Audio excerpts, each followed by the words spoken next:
also another question from Seeking the Truth.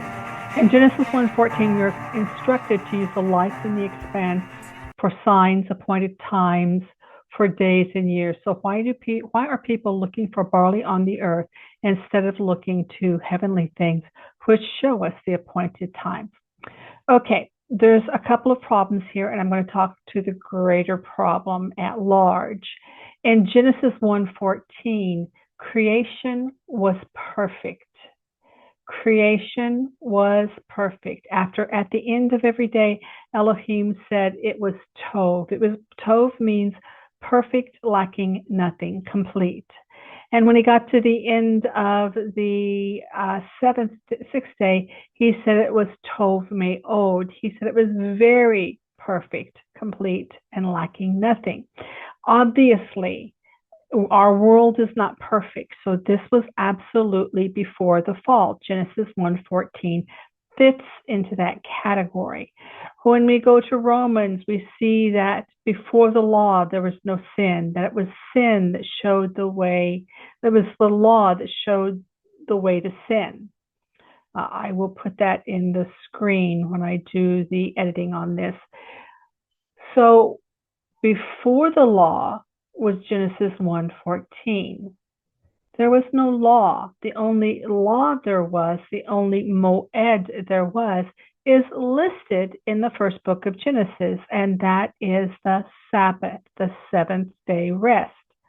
When you go to Leviticus 23 and you look at the moedim of Jehovah or Elohim or Yahweh or whatever you're calling him, you will find the very first one listed is his weekly Sabbath. There is no discrepancy here, people.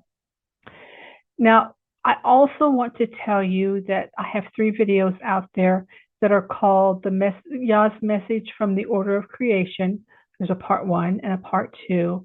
And Calendar Diversity's Final, what Yah says in the order of creation about his calendar. These are going to be very, very important to help you understand why Genesis 1:14 through 19 do not govern when we start the first day of New Year.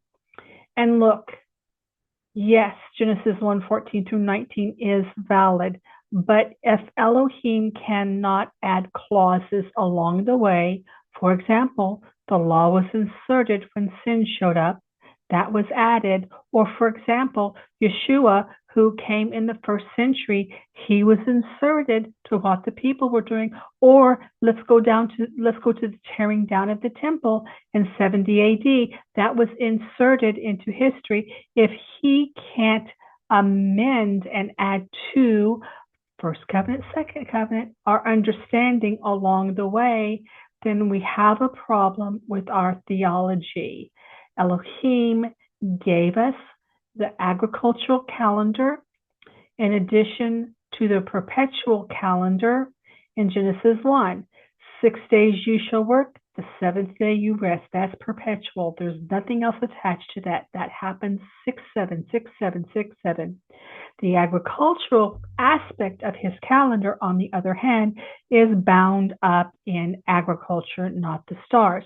Let's go forward, and we're going to look a little bit at the order of creation that may help you understand. Here is the chart right here. And this is kind of wordy, but it basically says the one that comes first isn't affected by what follows. The one that comes first is not affected by what follows, or what precedes is served by what follows. So let's look at a couple of these. The first one we will look at is when Yeshua said that man was not made for the Sabbath, that's the 7th day, but the Sabbath was made for man, that's the 6th day. Or we look at John 1 and First Colossians, and we see that Yeshua was the light of the first day. He was the light and the life of men.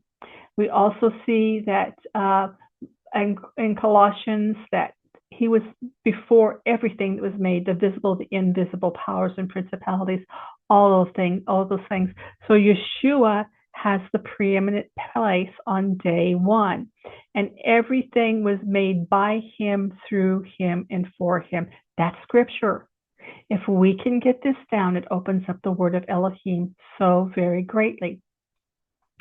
Here we are, day 2, he separates the heavens from the waters. Day 3, he gathered the water and called the dry part earth. He commands the earth to bring forth grass, herbs, and trees which bear seed. That was in day 3. In day 4, we have the lights in the firmament. The earth bringing forth grass, herbs, and seeds precedes the lights in the firmament. In fact, Yeshua agrees. He says, a man goes to his field day and night looking for it to come out of the earth, and he doesn't know where it comes. But he said the earth brings forth fruit of itself. And he says the same thing in Genesis 1:9 through 13, when he commands the earth to bring forth grass, herbs, trees. He commands it from the earth, not from the light. It is Elohim that gives rains from his chamber and brings forth the fruit of the earth. It is not governed by the sun, the moon, and the stars.